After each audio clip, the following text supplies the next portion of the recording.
सबसे पहले आज हम ये जानना चाहेंगे कि किस तरीके के शो में आप दिखने वाली है और साथ ही किस तरीके का किरदार आप निभा रही है जिससे लोग बहुत ही ज़्यादा हंसने वाले हैं। तो हमारे शो का नाम है बिग बॉस और ये वूट पे आने वाला है बिग बॉस के एपिसोड के बाद। तो बेसिकली शो का कॉन्सेप्ट ये है कि जो हम लोग हैं हम बिग बॉस के नेबर्स हैं। तो हमारा एक घर है, तो जो भी बिग बॉस के घर से एलिमिनेट होगा वो बिग बॉस के घर में आएगा। तो जो मेरा कैरेक्टर है उनका नाम है बेबी और वो एक इन्फ्लुएंसर दिखाई है, बहुत हिप एंड हैपनिंग है और बहुत सोशल मीडिया और ये चीज़ों में बहुत एक्टिव रहती है और बहुत die hard Bigg Boss fan है। मतलब वो ऐसे बोलती है कि जो बिग बॉस के जो पेजेस होते हैं सोशल मीडिया पे वो भी वो हैंडल करती है, मतलब इतनी क्रेजी है, बिग बॉस फैन है। तो ऐसा मेरे कैरेक्टर है। और तो जब भी वो आती है तो कृष्णा का घर है बेसिकली, तो कृष्णा के घर बार बार आती है क्योंकि उनकी खिड़की से बिग बॉस का घर दिखता है और वहाँ गेस्ट आते हैं, तो बार बार वहाँ उनके घर में आती है। और कश्मीरा उससे चिढ़ती है और वो कृष्णा, क्योंकि कृष्णा उसको बहुत ज़्यादा टेंशन देता है। और जो कृष्णा की मदर बनी है जो खुद ही कृष्णा है वो भी, मतलब it's a lot of fun, बहुत फन कैरेक्टर है। कितने कैरेक्टर्स इसमें देखने मिलेंगे कि कौन कौन से किरदार देखने मिलेंगे जो ऑडियंस को बहुत ज़्यादा अट्रैक्ट करने वाले? तो बेसिकली हमारे शो में कृष्णा है और उनकी वाइफ प्ले कर रही है कश्मीरा, और उनका एक भाई है जो विशाल है एक्टर, वो प्ले कर रहे हैं, उनका भाई दिखाया। और उन कृष्णा की मदर दिखाई है जो खुद कृष्णा प्ले कर रहा है। तो और मैं हूँ जो उनकी नेबर हूँ। तो यही हमारे कैरेक्टर्स हैं। बाकी गेस्ट आते जाते रहते हैं, जो भी गेस्ट जैसे फर्स्ट एपिसोड में राखी थी, अभी सेकेंड एपिसोड में सृजिता थी एलिमिनेशन के बाद। तो आई थिंक ये सारे कैरेक्टर्स ही अपने में फन है और सबका अपना अपना यूएसपी है। बट आई थिंक सबसे जो फनी कैरेक्टर है वो है जो कृष्णा की मम्मी है, वो she is the funniest, I think she is very funny. साथ ही ये लोगों को कितना अट्रैक्ट करेगा, बिकॉज कंसेप्ट जो है वो थोड़ा बहुत तो आपको एक्सप्लेन करना ही पड़ेगा लोगों को। जिस तरीके से आपने कहा कि बिग बॉस के घर से डायरेक्ट बिग बॉस में आने वाले हैं, तो बिग बॉस वाले क्या उनकी खिल्ली उड़ाने वाले हैं और लाइक उनके साथ वही सब जो उन्होंने प्ले किया है पूरा बिग बॉस के घर में वैसा ही कुछ होगा? तो बेसिकली दोनों, आई थिंक हम लोग उनके वो रोस्ट भी करते हैं और उनसे अंदर की बातें भी निकलवाते हैं जो शायद वो ऑन स्क्रीन नहीं बोलते हैं या जो कैमरा पे नहीं बोले अभी तक। और क्योंकि वो सबसे पहले एलिमिनेट होकर कहीं भी इंटरव्यू देने से पहले हम लोग के पास आते हैं, तो आई थिंक हमारे पास जो कंटेंट है वो बहुत मसालेदार होता है। तो हम उनसे अंदर की चीज़ें पूछते हैं कि क्या ऐसा है जो नहीं दिख रहा है, जो ऑडियंस नहीं देख पा रही है, अगर आप वो कुछ बताना चाहे तो आई थिंक हम लोग के पास बहुत जूसी गॉसिप्स आती है। साथ ही ये भी जानना चाहेंगे कि जिस तरीके से आपने कहा कृष्णा है फिर कश्मीरा है, उन लोगों के साथ कैसी बॉन्डिंग आपकी रही जब मालूम पड़ा कि साथ में एक साथ करने वाले ये काम और ये सब कंसेप्ट मालूम पड़ा, तो व्हाट वाज योर रिएक्शन? तो कृष्णा के साथ मैंने पहले भी काम, I was doing the show Krishna के साथ पहले भी, और उसमें भी हमने 100+ एपिसोड्स ही किए होंगे। तो with him it's amazing to work with him again now. तो अभी मैं उनसे काफ़ी टाइम के बाद मिली हूँ, काफ़ी 5-6 साल के बाद मिलूंगी आई गेस। तो बट ऐसा लगा ही नहीं कि मैं इतने टाइम के बाद मिल रही हूँ, मतलब he still just the same, he so warm, he so welcoming.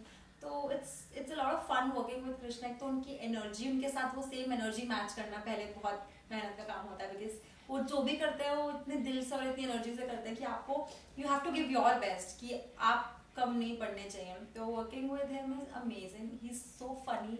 मतलब जब ऑफ कैमरा भी होते हैं हम सिर्फ हंस रहे होते हैं, we are just laughing on the sets. तो इट्स एन अमेजिंग, बहुत अच्छा एक्सपीरियंस है to work with Krishna. And I think with Kash also I am working for the first time with her, she is so supportive and she is very grounded. So it's overall it's a very nice experience working with both of them. आपने कहा कि 2 episodes हो चुके हैं, first episode था राखी के साथ। हाँ। तो राखी के साथ क्या कुछ धमाल किया है, क्या कुछ मालूम पड़ा है? लाइक राखी का एक कैरेक्टर जो आपने नहीं देखा होगा, आपके लिए भी एक नया ही कुछ होगा। तो राखी के साथ मैंने पहले भी काम किया है फॉर द सेम शो जो मैं कृष्णा के साथ करती थी, कॉमेडी क्लासेस एक शो था हमारा, उसमें राखी पहले भी आई है। तो अगर आपको राखी के साथ, I think it's very easy to work with her because there are no barriers. वो कुछ भी सेंसर करके नहीं बोलेगी, वो जो उनके मन में वो बोल देती हैं। तो it's a lot of fun क्योंकि even in the episode she was saying a lot of funny things इन लोगों के बारे में कि ये ऐसा है, ये वैसा है, ये मेरे पीछे जिम में पड़ा था। So working with her is, I think it's a lot of fun. वो जो बोलती हो मन में है उनके वो बोल देती है, मतलब उनके साथ आपको बातें निकलवानी नहीं पड़ती कि अच्छा ये भी बताओ, वो खुद ही इतना बोल देगी कि आप बताओ, आप रुक जाओ मत बोलो। सो आई थिंक विद राखी उनके साथ ऐसे शोज करने में बहुत मजा आता है, कॉमेडी शोज करने में। राखी के क्या कुछ पोल आप लोगों ने खोले? क्योंकि पोल खुलना तो लाइक राखी के साथ बहुत सारी जैसे बहुत सारी उनके साथ फनी बातें भी हुई थी। सब कुछ तो एपिसोड में भी नहीं आता है क्योंकि छोटा वो होता है, बट बहुत सारी उनकी फनी फनी चीज़ें उनसे रिलेटेड हमने बात करी थी। जैसे कि एक एक पार्ट था जहाँ पे उन्होंने बोला कि आप स्पाइडरमैन बनिए। ओके, तो एक हाँ कि आप स्पाइडरमैन बन के गई थी ना बिग बॉस के घर के बाहर, तो अच्छा स्पाइडरमैन तो गई लेकिन ऐसा क्या जाल मारा है आपने किसी तो दुबई का लड़का फंसा लिया। So all these funny things उनके साथ करके, she doesn't mind also, she takes it in a very fun way. तो उनके साथ काम करने में बहुत मजा आता है।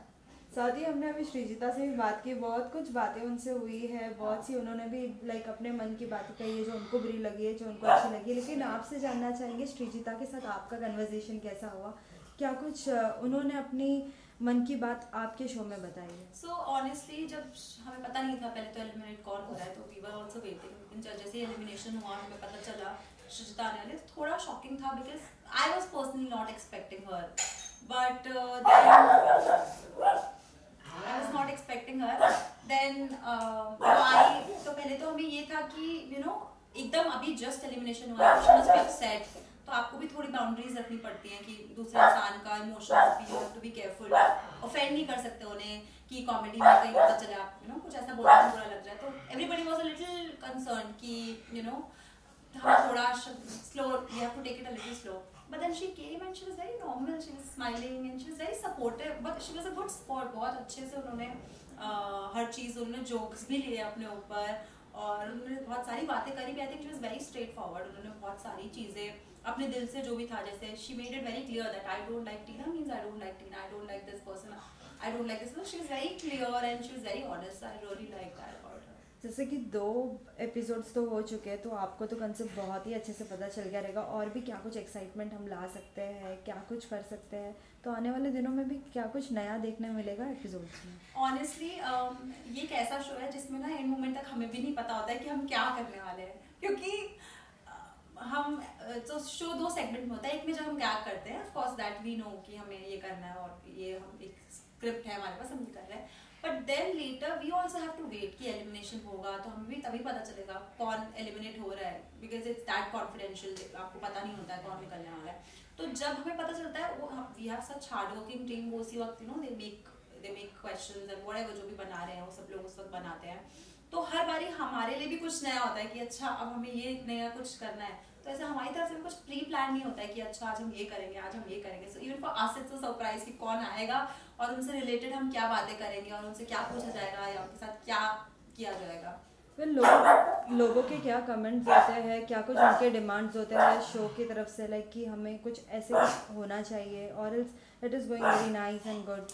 आई थिंक फ्रॉम व्हाटएवर 2 एपिसोड्स आ चुके हैं अभी, और आई थिंक दोनों एपिसोड्स में मुझे तो बहुत पॉजिटिव रिस्पॉन्स मिला है कि एवरीबडी इज एंजॉयिंग इट, और अभी तक किसी ने कुछ ऐसा नहीं बोला कि समथिंग इज मिसिंग या ऐसा ये भी होना चाहिए। I think people are, that's what I think at least, कि people are really enjoying it, कि वो जो कंटेस्टेंट्स आ रहे हैं, एलिमिनेटेड कंटेस्टेंट जो अपने दिल की बातें कर रहे हैं कि हमें ये पसंद है वो पसंद नहीं है। सो आई थिंक पीपल आर, वो जहाँ पे भी थोड़ी गॉसिप और चुगली होती है तो लोगों को मजा आता ही है उस चीज़ में। तो I think everybody is enjoying it overall. साथ में बिग बॉस, जैसे कि बिग बॉस का पूरा एक लाइक एक लोगों को अच्छे तरीके से पूरा दर्शा रहा है। आपसे जानना चाहेंगे कि आपका कोई फेवरेट है अंदर कंटेस्टेंट जिसको आप चाहते कि बाहर निकले, तो मेरे को इनके साथ आई थिंक जो मेरा फेवरेट होगा, मैं चाहूंगी नहीं वो बाहर आए जल्दी, but I think I really like Priyanka.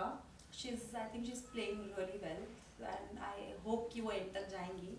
बाकी I think I would really want to meet and do a one-on-one session with Charlene, I think, because I believe I think he's just faking it.